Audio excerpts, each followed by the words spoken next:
코스피가 등락을 보이다가 강보합에 마감했습니다. 3거래일 연속 상승이었는데요. 자, 외국인 현선물 동반 순매수로 지수 상승 이끌었습니다. 2시간 후면 열리는 우리 시장 준비해 봐야 될 텐데요. 김영진 유진투자증권 영업이사 모셨습니다. 이사님 어서 오십시오. 네, 안녕하십니까. 네, 좀 준비한 이슈들 하나씩 살펴보도록 하겠습니다. 자, 고금리 속에서 이 고금리 장기화 여파로 신재생에너지 관련 ETF들 좀 고전을 면치 못하고 있는 상황인데 원전 ETF, 원자력 ETF 수익률이 나홀로 좋은 모양입니다. 어떻게 된 일일까요? 네, 사실 글로벌 원자력 ETF가 이제 국내 상장된 게 있는데요. 요것이 최근에 그 3개월간 한 15.3% 정도 상승을 했습니다. 요걸 좀 기간을 늘려서 6개월로 보면 30% 이상 상승해서 시장을 좀 압도하는 수익률을 기록했다라고 보시면 될 것 같은데, 이 글로벌 원자력 ETF에 포함된 종목들은 글로벌하게 이제 우라늄을 채굴하는 그런 업체들, 그리고 원전 부품 업체들로 주로 구성되고 있습니다. 아무래도 ETF가 상승했다는 원인은 그 안에 들어갔던 종목들이 개별 종목의 주가가 상승했다라고 볼 수밖에 없는데, 이것은 우라늄 가격 상승으로 인해서 관련 기업들의 주가가 상승했기 때문이다라고 볼 수밖에 없습니다.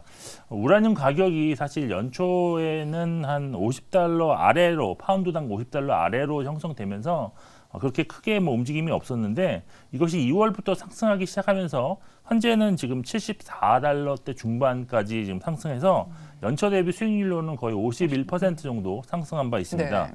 우라늄 가격은 사실 좀 길게 보시면 이것이 예전 그 후쿠시마 원전 사태부터 좀 길게 시계열로 보셔야 되는데, 그때 이제 원전 사고로 인해서 서구 여러 국가들이 탈원전을 선언하면서 2017년까지는 우라늄 가격이 수요가 이제 없어질 거라는 그런 우려 때문에 지속적으로 하락한 바 있습니다.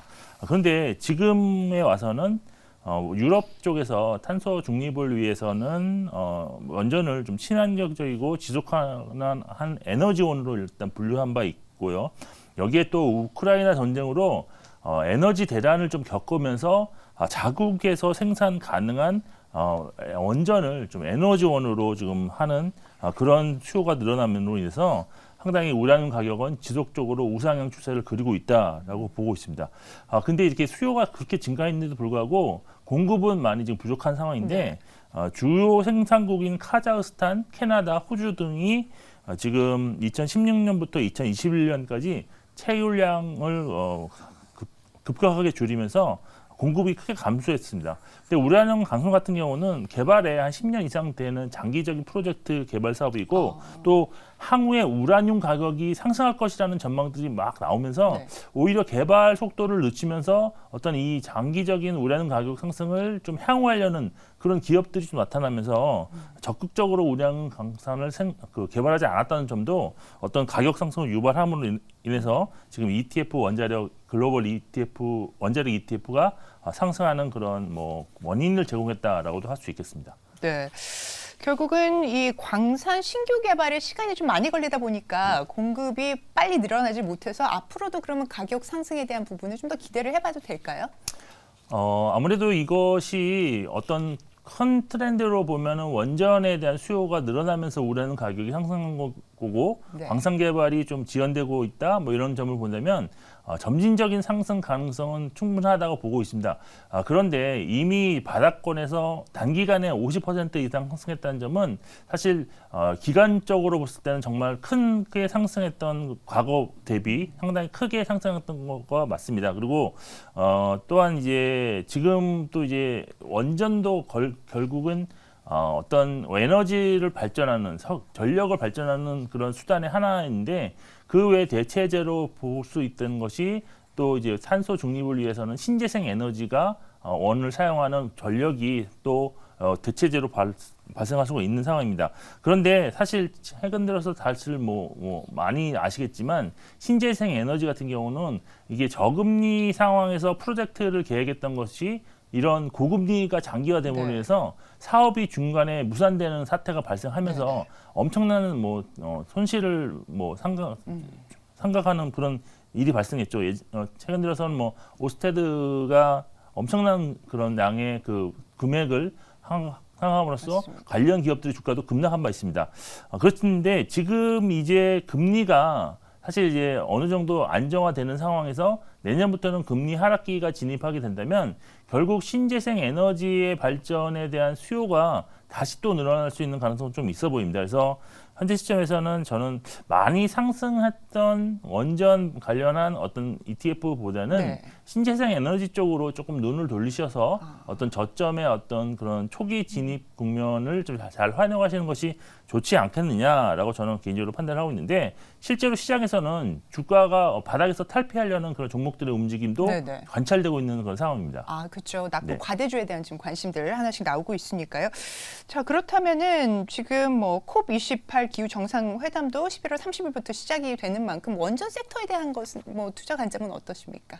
원전은 사실 근데 이게 국내 기업들에 대한 어떤 그 뭐랄까요? 기대감은 상당히 좀 많긴 한데 실질적으로 이것이 실적으로 연결되기까지는 상당히 좀 시간이 좀 걸린다라고 좀 봤을 수밖에 없습니다. 그래서 국내 대표적인 기업인 두산 에너빌리티 같은 경우도 사실 거의 지금 횡보 구간이 정말 장기간으로 이어지고 있는데 이러한 것을 좀 탈피하기 위해서는 실질적으로 어떻게 기대감만으로만 움직이는 것이 아니라 실적이 좀 뒷받침되는 그런 상황이 왔을 때 좀 더 좀 안전하고 좀 편안하게 투자할 수 있게 않느냐 그걸 보고 있고요. 네네.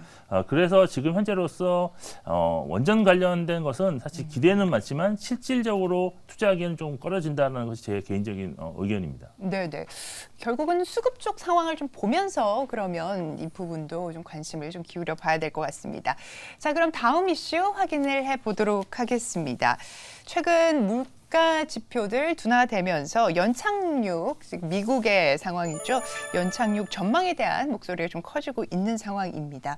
임금 상승세가 좀 둔화되고 있다. 그래서 급격히 꺾이지만 않으면 미국 같은 경우 소프트 랜딩 가능할 것이다. 이렇게 보고 있네요. 네, 그렇습니다. 지금 사실 올해 지금 미국 경제에 대한 전망이 좀 자주 바뀌는 편이다라고 볼 수밖에 없는데 지난 5월 달 같은 경우에는 지금 미국의 경제가 경착륙을 이제 하드 랜딩이죠. 이것을 전망하는 사람들이 많았는데 이게 7월부터 이제 연착륙 얘기가 조금씩 나오기 시작하더니 현재 지금 설문조사에서는 대부분의 전문가가 미국은 연착륙을 할 것이다라는 분위기입니다. 사실 이 경착륙은 사실 경제에 미치는 영향이 좀 커서 좀 저희가 이제 피하고자 하고 싶은 그런 경제 상황인데 아무래도 팬데믹 기간 동안 통화가 대량으로 풀리면서 이것이 인플레이션을 좀 높게 만들었고 이러한 고물가를 잡기 위해서 연준이 좀 급격한 고금리 정책으로 선회하는 바람에 소비가 이제 급격히 위축되면서 여기에 기업들의 실적은 부진해지고 여기에 이제 대량 실업 사태가 발생하는 뭐 이런 것이 사실은 경착륙이 아니라 경착륙이다라고 볼 수 있는데 결국 뭐 통제하기 어려운 수준으로 경기가 침체가 나타난다 이런 거였었는데 지금 올해 하반기 발표되는 경제 지표들을 보면 이런 것은 좀 멀어지지 않았나라고 볼 수밖에 없습니다. 미국 경제 성장률도 보시면 1분기에 지금 2%, 2분기가 2.4, 3분기에는 무려 4.9% 성장률이 나오면서 시장을 좀 깜짝 놀라게 했는데 이런 경제 성장률과 또 점진적으로 둔화되고 있는 물가 지표들 그리고 소비 지표들 그리고 노동 시장도 사실 여전히 강세입니다. 하지만 말씀하신 것처럼 서서히 실업률도 좀 올라가고 있고 또 임금 상승률이 또 둔화되고 있는 점을 본다면 경기가 좀 하강하는 것은 맞지만 통제 가능한 이제 연착륙으로 간다라고 볼 수밖에 없습니다. 그리고 이제 연착륙이 되는 과정에서 연준은 분명 이제 물가 목표치가 이제 2%인데요. 2%대가 이제 얼마 남지 않았습니다. 그래서 2%대로 진입하는 순간부터는 연준의 조기 인하 가능성이 상당히 크게 좌우될 것이다라고 보고 있는데 지금 FOMC에서의 어떤 향후의 어떤 금리 수준을 전망하는 패드워치도 보시면 네네. 지금 연준이 금리 인하 시작 시기를 이제는 5월 달로 보는 그런 것이 대부분의 그 전망인 것 같습니다. 아무래도 지금 거기에 더해서 그럼 내년에 과연 몇 차례 정도 금리 인하를 할 것인가 횟수도 자체도 이제는 4차례 정도까지도 확대된 상황이라서 이것이 아마 12월 FOMC에서 나오는 점도표를 통해서 확인이 가능할 것인데 만일 실제로 정말 4번 정도 금리 인하를 전망한다라면 아무래도 그때는 정말 진짜 산타랠리의 본격적인 시작이 아니겠느냐라고 개인적으로 판단을 하고 있습니다. 네, 지금 뭐 경제 상황이 좀 다르다 보니까 우리나라 뭐 증시뿐 아니라 금리도 디커플링 지금 되고 있는 상황인데요. 이런 부분들 계속적으로 지속이 될지 아니면 언젠가는 이렇게 좀 같이 궤를 나갈지 어떻게 좀 보고 계십니까?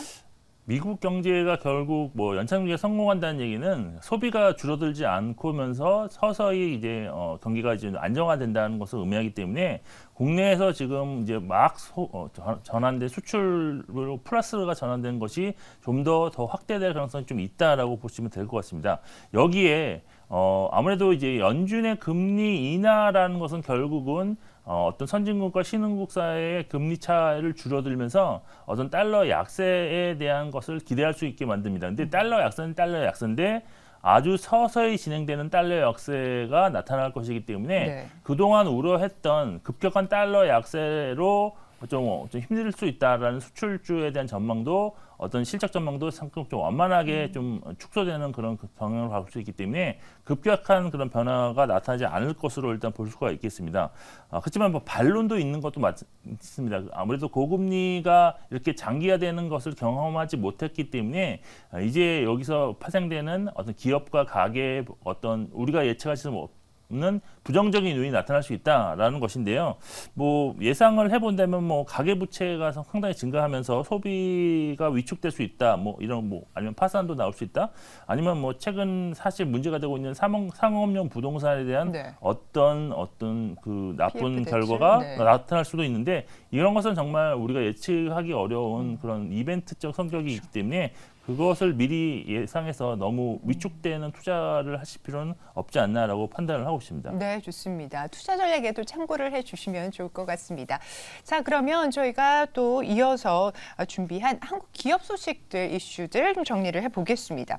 3분기에 현대 기아차 영업이익이 삼성전자를 앞질러서 코스피 내에서 1, 2위를 차지했다라고 하는 소식이 들어왔습니다. 이 시장에서 주가가 좀 더 반영을 해주면 참 좋을 텐데 어제 1.26% 현대차는 올랐고요. 기아차는 이보다 좀 더 상승세가 강했습니다. 3.68% 뛰었네요. 84,500원에 거래가 되었는데요. 자, 우리 지금 뭐 자동차, 완성차 뭐 기업들 잘하고 있습니다. 어떻게 보십니까? 네, 사실 정말 잘하고 있다라고 보고 있는데요. 아무래도 급격하게 지금 달러가 약세로 전환되지 않았던 것이 좀 큰 원인이고 여기에 또 현대 기아차가 어떤 브랜드의 이미지가 상당히 개선되면서 어떤 브랜드 파워가 좀 강화된 것이 이러한 좋은 실적의 결과가 아니겠느냐라고 판단하고 있습니다. 지금 3분기 실적 시즌 결과 코스피 1, 2위가 이제 현대차와 기아인데요. 누적으로도 이제 1등과 2등을 지금 달성하고 있어서 상당히 지금 선전하고 있다라고 볼 수밖에 없는 상황입니다. 근데 시장에서는 좀 약간 좀 다르게 반응하고 있었죠. 2분기 실적 발표 이후에 이것이 실적이 피크가 되면서 성장률이 둔화될 것이다, 꺾일 것이다, 뭐 이런 것이 거의 시장의 컨센으로 확립되면서 주가는 그 이후로 많이 좀 하락을 했는데요. 여기에 뭐 달러에 대한 전망도 그때 당시만 해도 약세가 좀 급격하게 진행될 가능성도 있었고 또 일본 엔화 같은 경우가 약세가 지속되면서 어떤 수출 상황에서는 엔화 약세에 힘입은 일본 자동차들의 선전이 또 예상되기도 했었습니다. 네. 하지만 지금 우려는 현실화되지는 않았고 3분기 실적 역시도 좋았다. 그리고 환율 역시도 급격한 하락은 없었다라는 것을 알 수가 있는데 이것은 사실 조금 전에 말씀드렸던 그 미국 경제의 연착륙과도 좀 일맥상통한 그런 면이 좀 있다고 보고 있습니다. 그리고 좀 3분기 실적 발표 이후에 업종 자체로도 이제 실적 추정치가 상향 조정된 업종이 대표적으로 몇 개가 있었는데 뭐 반도체라든지 뭐 필수 소비재 그다음에 자동차 업종이 여기에 포함되어 있다는 점에서 이러한 우려감은 이제 시장에서 좀 더 사라질 가능성이 높다라고 네. 보고 있습니다.